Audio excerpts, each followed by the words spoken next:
am tremendously blessed and honored tonight to be able to introduce to you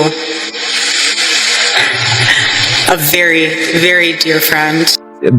Believe me, I have like a PhD in fake tears, and I could give Erika Kirk a pass on that one. That job interview turned date turned marriage was a coincidence? Well, in Erika Kirk's own words, nothing is a coincidence. But nothing is by coincidence. Stop everything. This isn't a drill. It's a national meltdown. Forget the whispers. Forget the stage smiles. Tonight, the truth itself has gone to war. The man America once called a patriot, the preacher of family values, has been served with judgment colder than steel. Breaking alert, Usha Vance has filed for divorce, and J.D. Vance's empire is imploding. This isn't heartbreak. This is political warfare. For months, we watched the masquerade, the fake tears, the secret pact, the marriage built on manipulation. But J.D. believed his wife would stay silent, a disposable prop in his power play. He was catastrophically wrong. Here's how it all unraveled. Not through lawyers, not through leaks, but through one fatal oversight, J.D.'s abandoned tablet. Inside it lay a digital crime scene, an encrypted folder labeled White House, Phase 2. When Usha opened it, she found the photograph that shattered her world, J.D. and Erika Kirk, hand in hand at a hidden ceremony, beneath a caption that read, "First Lady Contract Sealed." But the betrayal ran deeper than any affair. The tablet contained the operative manifesto, Erika's blueprint for domination. A document proving this wasn't passion, it was strategy. From the moment of Charlie Kirk's death, every step had been calculated. The final page sealed their intent: use Pauline privilege as a religious weapon, the perfect cover for a clean political exit. J.D. didn't just break vows, he weaponized faith to climb higher. And now, the empire he built on betrayal is burning from within. This isn't a divorce, it's treason against the nation. The courtroom shook as Usha Vance's lawyer detonated the legal equivalent of a nuclear bomb, claiming her client's life is now in danger because she knows the real truth behind Charlie Kirk's death. J.D. Vance and his so-called First Lady operative are spiraling. The walls are closing in. The lies end tonight. Stay tuned, because what's about to surface could send this power-hungry duo straight to the gallows. This isn't gossip. This is history breaking in real time, a tragedy wrapped in justice. America, you're not watching a scandal. You're watching a coup collapse under the weight of one woman's grief and fury. This is betrayal at the highest altitude, a love story corrupted into a weapon, a plot to hijack the White House that just went up in flames. Vice President J.D. Vance, the architect of deceit, has been hit by a legal missile launched by the woman he thought was expendable. Remember that Turning Point USA spectacle? Erika Kirk, the mourning widow, leaning into J.D. with that rehearsed embrace that froze millions in disgust. It wasn't affection. It was an oath of power. The cameras caught the smirk, the chemistry, the silent coronation, while Usha Vance was erased in real time. J.D. brushed off the uproar as media noise. He lied. That noise was the sound of his secret marriage being buried beneath political theater. But Usha's silence wasn't surrender. It was calculation. While J.D. paraded as the pious patriot, Usha, razor-sharp lawyer, mother, survivor, was building her case brick by brick. And now she's detonated it. Usha Vance has officially filed for divorce, and with that single stroke of ink, Erika Kirk vanished from sight, the self-proclaimed First Lady operative retreating into the shadows, her operation shattered. J.D. Vance's career isn't trembling, it's finished. People think Usha reacted to rumors. They couldn't be more wrong. She uncovered the truth not through luck, but through J.D. Vance's monumental arrogance. After returning from his covert wedding with Erika, drunk on his own invincibility, he slipped. He left his encrypted tablet, his kafia device, unguarded. Searching for a family photo, Usha stumbled upon the digital autopsy of their marriage, a folder titled White House, Phase 2. Inside, the horror waited. A high-resolution photo of J.D. Vance and Erika Kirk, hand in hand beneath a military seal captioned, First Lady Contract Sealed. In that instant, Usha watched her life, her faith, her children, her devotion, reduced to a transaction for power. This wasn't infidelity. It was corporate treason against his own blood. But the photograph was just the spark. The files were the inferno. Usha went deeper and unlocked Erika Kirk's handwritten operative manifesto. A document so cold it read like a screenplay for conquest. Step by step, from Charlie Kirk's mysterious death to the planned seizure of the Oval Office. The manifesto even labeled Usha as a temporary obstacle, a woman to be erased once her usefulness expired. And in its cruel logic lay the weapon, Pauline privilege, a religious loophole twisted into a strategy for a clean exit.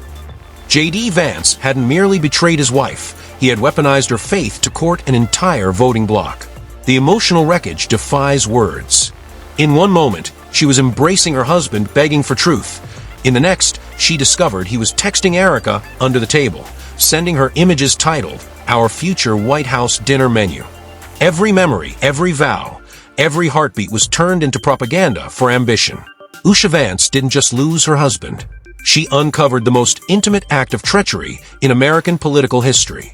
J.D. Vance didn't just try to silence her, he tried to erase her. Behind closed doors, he made his final move, a secret offer meant to buy Usha's obedience and bury his sins.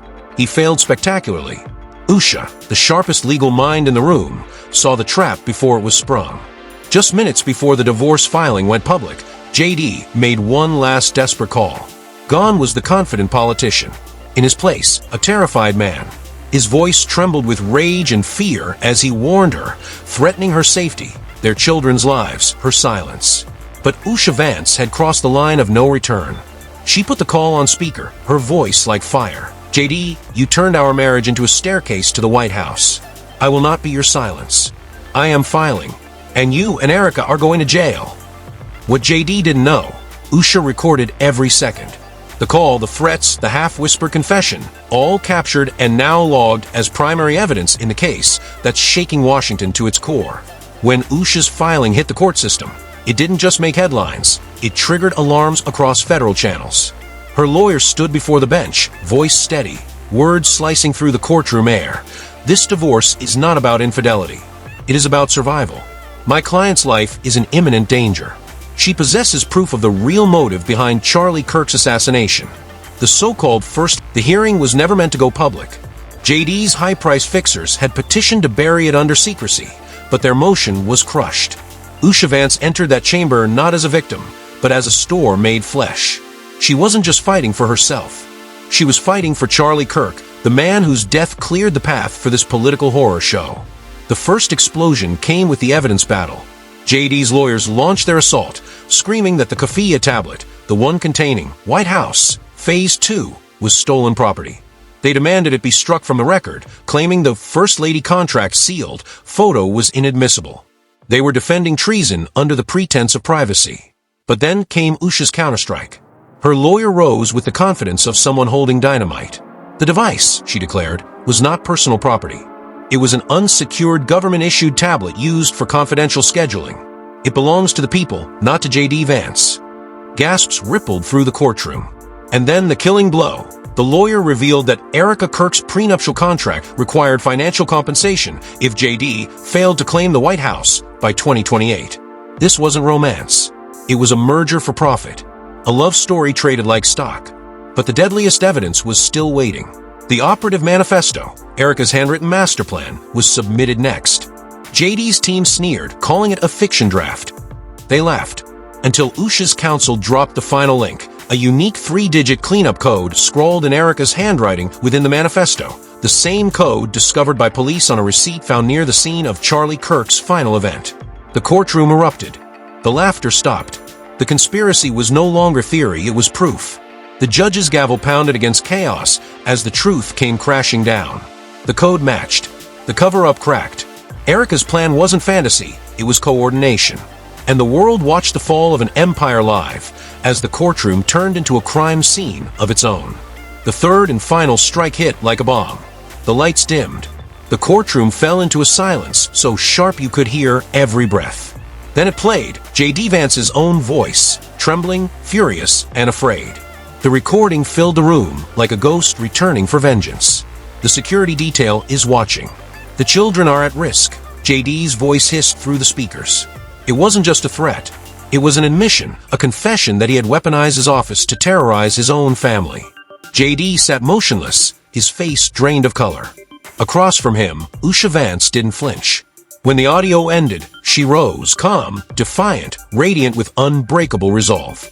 "Your Honor," she said, her voice steady as steel, "the man before you traded his oath to this nation for a ladder built from my tears and Charlie's grave. He is not a husband.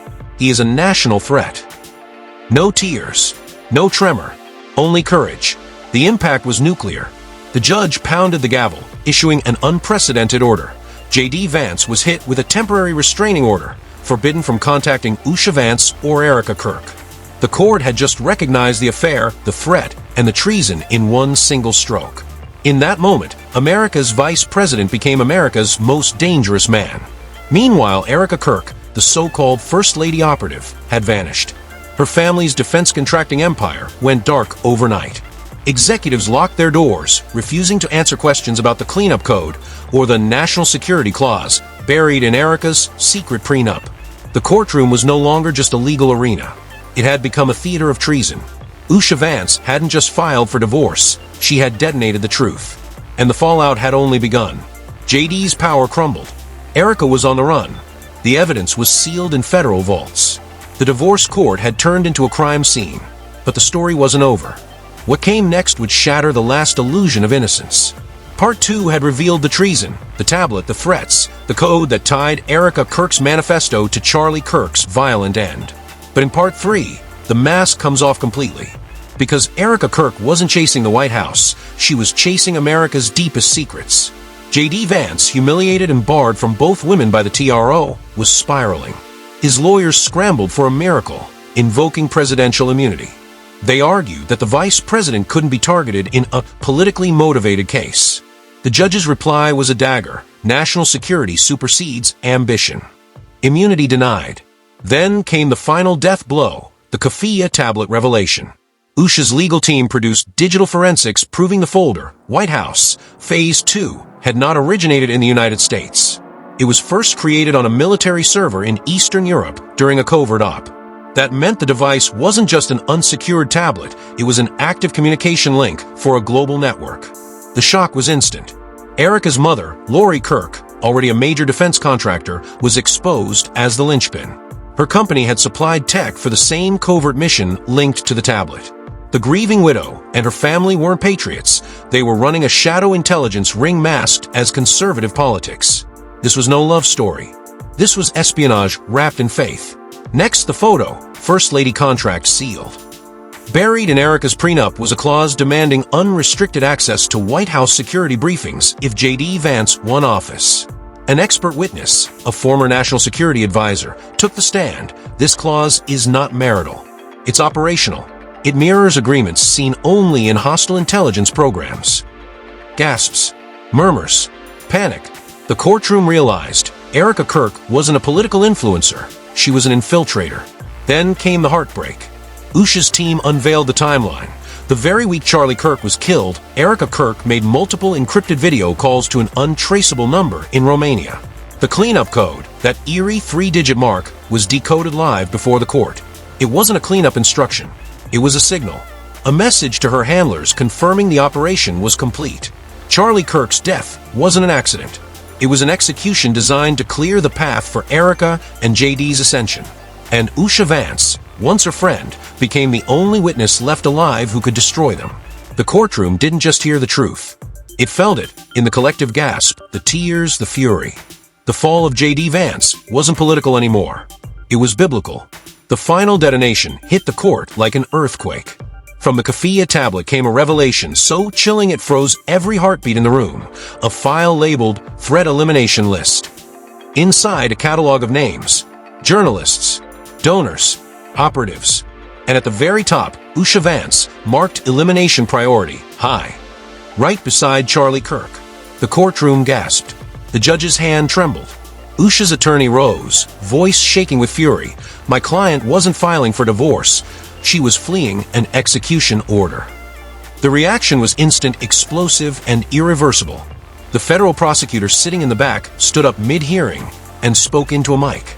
Within seconds, the announcement echoed through the chamber. Effective immediately, we are launching a formal criminal investigation into J.D. Vance and Erika Kirk for conspiracy to commit murder, treason, and espionage. J.D. Vance was no longer a husband nor a vice president. He was now the prime suspect in a federal homicide case. His legal team crumbled. Their voices cracked as they begged the judge for adjournment. JD was escorted out of the courtroom, hands shaking, eyes hollow, skin gray. For the first time, the mask was gone. As cameras flashed, Usha didn't look at him once. She stared straight into the lens and whispered one word that rippled through the world: justice. The fallout was instant. Washington went dark. Phones at the White House stopped ringing. Homeland Security and the FBI converged on defense contracting buildings tied to Erika Kirk's family. They weren't searching for a socialite anymore. They were hunting a rogue intelligence agent. The puzzle was complete. Every thread from the marriage to the murder to the manifesto aligned. Charlie Kirk's death, J.D. Vance's rise, Erika Kirk's First Lady fantasy, all revealed as parts of a single, treasonous design orchestrated from within the nation's highest office. The monster was cornered. The trap had snapped shut, and Usha Vance had just saved democracy from annihilation. This is the crushing truth. The conspiracy has collapsed. J.D. Vance is indicted. Erika Kirk is exposed and on the run. The score surges, strings at breaking point, then drop to a haunting pulse. The verdict is in. The story that began with whispers ends with an indictment carved into history. We have uncovered every piece: the secret marriage, the operative manifesto, the cleanup code tying the plot to Charlie Kirk's murder, and the recorded threats that sealed J.D. Vance's fate as a conspirator in treason. The machine of corruption is shattered, but the fight isn't over. Because now they'll try to bury it.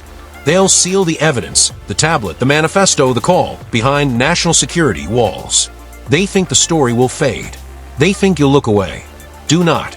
If you're watching this, you're part of the resistance against silence. Here's what you must do. First, spread this story like wildfire. Post it on X, WhatsApp, Instagram, Facebook, everywhere. Make the truth so loud it becomes impossible to bury. Second, demand accountability. Comment below using hashtag ArrestJDVance and hashtag Erika the Spy. Call for his resignation and for the global capture of the operative who betrayed the nation. Third, stay vigilant. The next revelation will expose the Romanian connection, the foreign power that funded the entire coup from the shadows. This is not the end. It's the opening shot of a revolution. Because when Usha Vance stood up in that courtroom, she didn't just save herself, she reignited America's soul. The fight for truth begins with your share.